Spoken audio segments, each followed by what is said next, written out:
मेरा नाम रोहित वर्मा है और आप देख रहे हैं SPN 9 न्यूज।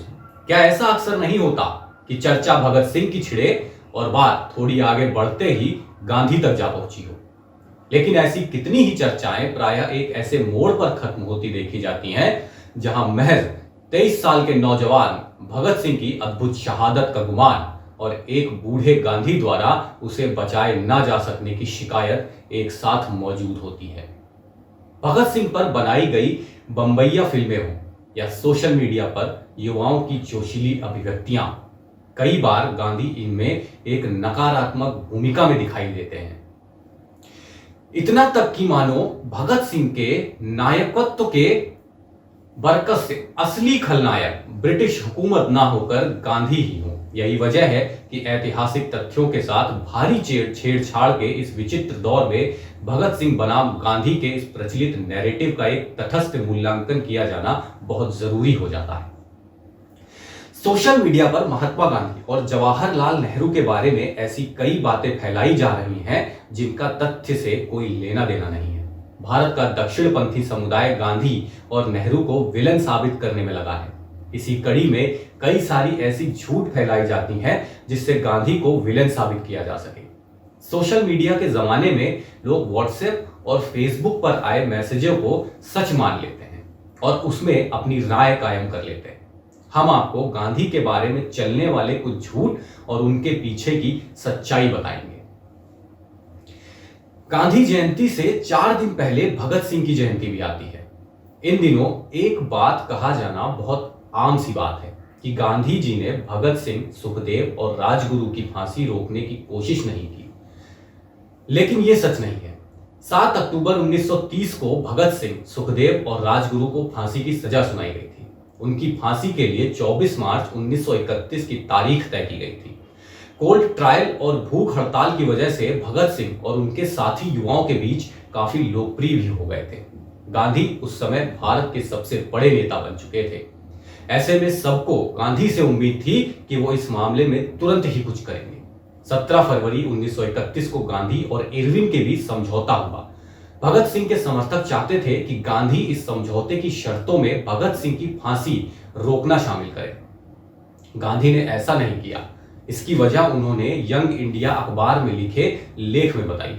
उन्होंने लिखा, कांग्रेस वर्किंग कमेटी भी मुझसे सहमत थी। हम समझौते के साथ इस बात की शर्त नहीं रख सकते थे कि अंग्रेजी हुकूमत भगत सिंह, राजगुरु और सुखदेव की सजा कम करे।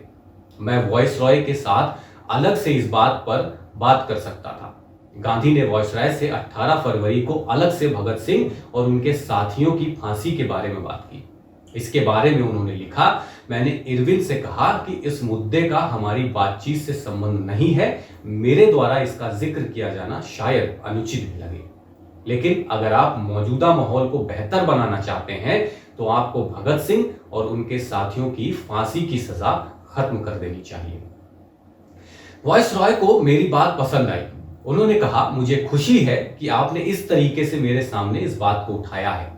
सजा कम करना मुश्किल होगा, लेकिन उसे फिलहाल रोकने पर विचार किया जा सकता है। इरविन ने ब्रिटिश सरकार को भेजी अपनी रिपोर्ट में भगत सिंह की सजा और गांधी के बारे में कहा।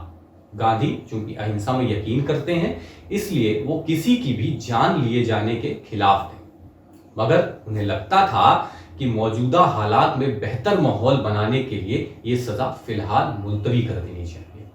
गांधी पहले सजा खत्म करवाने की जगह सजा टलवाना चाहते थे, क्योंकि अंग्रेजी हुकूमत की सजा को सीधे खत्म कर देना आसान नहीं था। भगत सिंह पर अंग्रेज अधिकारी की हत्या का मामला चल रहा था। ब्रिटिश सरकार उन्हें रिहा कर यह संदेश नहीं देना चाहती थी कि अंग्रेज अधिकारी की हत्या उनकी हत्या करके हर कोई बच सकता है। गांधी ने भगत सिंह की फांसी रोकने के लिए कानूनी रास्ते भी तलाशने शुरू किए। 29 अप्रैल 1931 को सी विजयराजाचारी को भेजी चिट्ठी में गांधी ने लिखा, इस सजा की कानूनी वैधता को लेकर ज्यूरिस्ट सर तेज बहादुर ने वायसरॉय से बात की, लेकिन इसका भी कोई फायदा नहीं मिला। गांधी के सामने बड़ी परेशानी यह थी कि ये क्रांतिकारी खुद ही अपनी फांसी का विरोध नहीं कर रहे थे। गांधी एक कोशिश में थे कि भगत सिंह और उनके साथी एक वादा कर दे कि वो आगे हिंसक कदम नहीं उठाएंगे।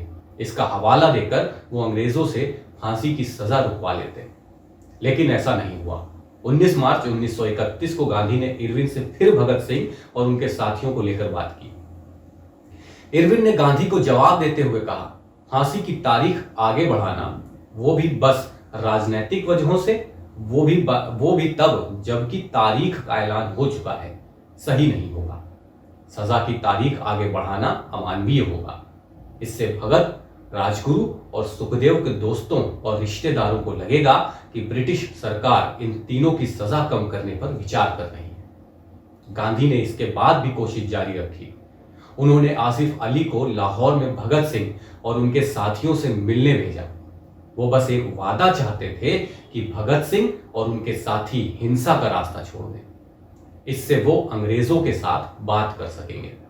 लेकिन आसिफ अली और भगत सिंह की मुलाकात नहीं हो सकी। आसिफ अली ने लाहौर में प्रेस को बताया, मैं दिल्ली से लाहौर आया ताकि भगत सिंह से मिल सकूं। मैं भगत सिंह से एक चिट्ठी लेना चाहता था जो रिवॉल्यूशनरी पार्टी के उनके साथियों के नाम होती, जिसमें भगत सिंह अपने क्रांतिकारी साथियों से कहते कि वो हिंसा का रास्ता छोड़ दें। मैंने भगत सिंह से मिलने की हर मुमकिन कोशिश की, लेकिन कामयाब नहीं हो पाया।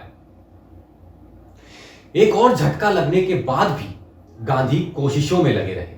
26 मार्च से कराची में कांग्रेस का अधिवेशन शुरू होना था। गांधी को इस अधिवेशन में जाने के लिए निकलना था, लेकिन 21 मार्च 1931 की न्यूज क्रॉनिकल में रॉबर्ट बर्नेज ने लिखा, गांधी कराची अधिवेशन के लिए रवाना होने में देर कर रहे हैं ताकि वो भगत सिंह की सजा पर वॉइसरॉय से बात कर सकें। 21 मार्च को गांधी और इरविन की मुलाकात हुई। गांधी ने इरविन से फिर भगत सिंह की सजा रोकने की मांग की। 22 मार्च को फिर से गांधी और इरविन की मुलाकात हुई। इरविन ने वादा किया कि वो इस पर विचार करेंगे।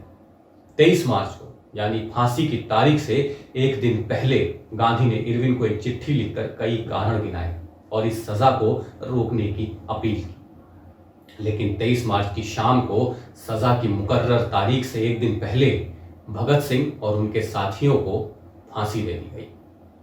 24 मार्च 1931 को गांधी कराची पहुंचे। तब तक भगत सिंह की मौत की खबर फैल चुकी थी।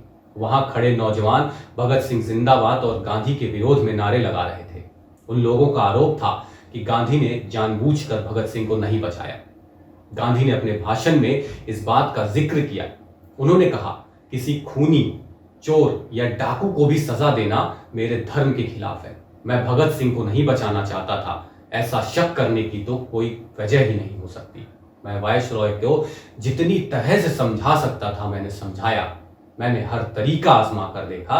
23 मार्च को मैंने वायसरॉय के नाम एक चिट्ठी भी भेजी थी। इसमें मैंने अपनी पूरी आत्मा उड़ेल कर रख दी थी, लेकिन मेरी सारी कोशिशें बेकार हुई। इन सारी कोशिशों को देखने के बाद ऐसा तो कहीं से नहीं कहा जा सकता कि गांधी ने भगत सिंह की फांसी को रुकवाने की कोशिश नहीं की, लेकिन वो इसे रुकवाने में कामयाब ना हो सके, ये एक तथ्य जरूर है। नमस्कार।